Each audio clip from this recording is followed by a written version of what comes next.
Well, we have had several guests on Kitco News, Ron, that are warning about inflation, that are warning about dollar debasement. Many are advocating to move to gold, silver, and many, such as yourself, are advocating to move to Bitcoin and Ethereum. And I want to get your outlook on Ethereum because, as we just discussed, Canada is approving Ethereum ETFs, and it does seem to be growing and growing and growing in mainstream acceptability and popularity. So what's your outlook on Ethereum? So I think to compare Bitcoin and Ethereum is a very bad thing. And I'll tell you why. That's like comparing gold to Amazon. Like, why would you ever compare gold to Amazon? The only thing is that they're both cryptocurrencies and they both use a blockchain, but they're two completely different things. Bitcoin is a store of value. It's a value transfer between me and you. And that's what Bitcoin does, and it does it really well. Ethereum, however, is a world supercomputer that is decentralized. So lots of computation, lots of anything that you need to be stored on a supercomputer that in a decentralized way, that is Ethereum. Do I think Ethereum will work? Absolutely. I think Ethereum at these prices, I'm looking at it now on my screen, it's $2,100. Absolutely, I think Ethereum will work. But Ethereum is more risky than Bitcoin. Bitcoin already works and already serves its purpose and does this very, very well. It's a great store of value. You can transfer it around the globe in seconds for very low fees. Ethereum, however, can't maintain the system network. So in other words, it's so amazing, and the technology can't handle the adoption that it's having. And so the transaction fees are very high and the throughput on the system is very low. And they're fixing it in a network upgrade called Ethereum 2.0. But this upgrade is like changing the engines of a plane that's already in flying. And so they've got to change the parts very, very slowly without disturbing the plane that's flying. So there is a risk associated with Ethereum, and that's why possibly right now it's trading rather cheap when you compare it to Bitcoin. Ultimately, whether you're buying Bitcoin or buying Ethereum, you're actually buying networks. Right. One is a store of value network and one is a computing network. And we know that the most money that's ever been made by investors has been made in investing in networks, whether it's social media networks or Amazon type networks or Google type networks. So you're investing in a network, and these have both got network effects. If you compare where the Ethereum network is versus the Bitcoin network, and you say on a like for like basis, what should Ethereum be trading at? You get a valuation, according to Metcalfe's law, of Ethereum at about $6,600, and Ethereum is trading at $2,100.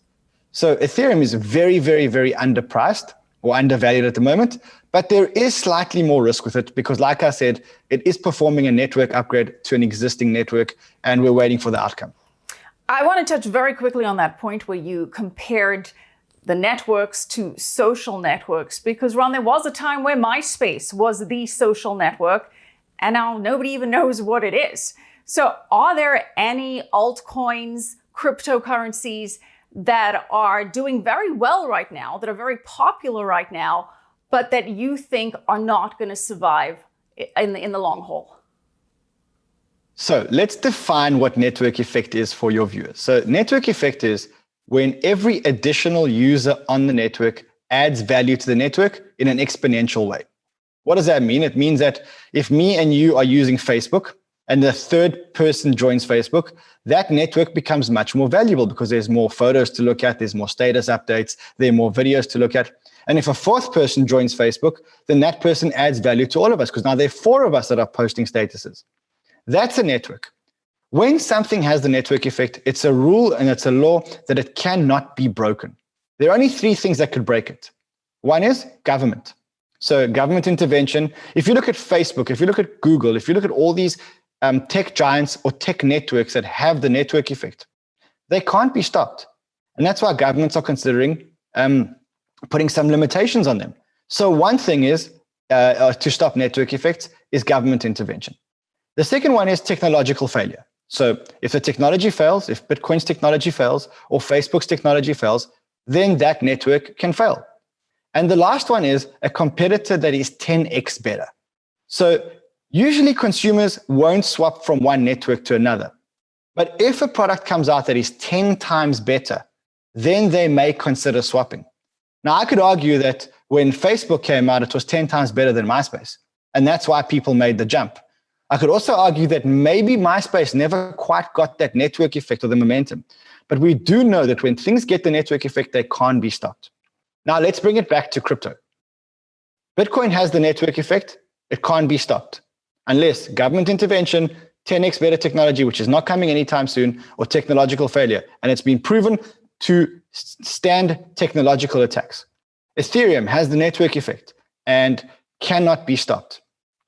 But then you go down the top 10 cryptocurrencies.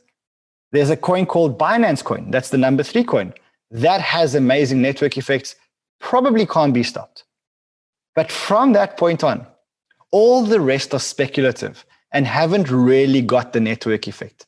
Some of them are getting the network effect, but they haven't got that unbreakable network effect that Bitcoin and Ethereum have got. So Bitcoin, Ethereum, very low risk bets, and exactly in that order.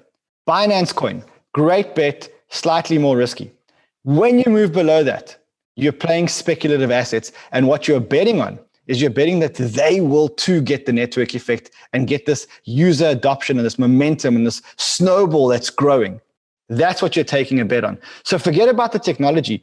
All you're betting on is whether these things can get the network effect of people building on them and people using them, and therefore venture capitalists investing more into these networks.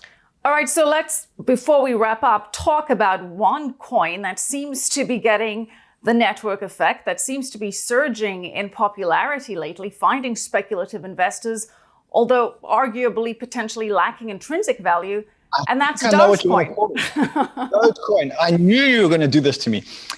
Okay, so let's talk about Dogecoin. Dogecoin is at best a meme coin.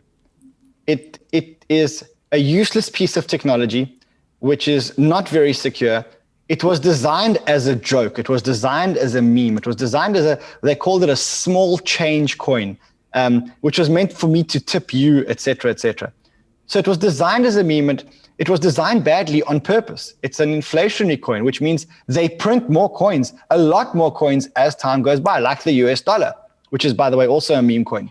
So the question is, can Dogecoin actually work? Bad technology, but all of a sudden huge adoption. Because the TikTokers, this whole generation TikTok, has seen this as almost like their freedom coin.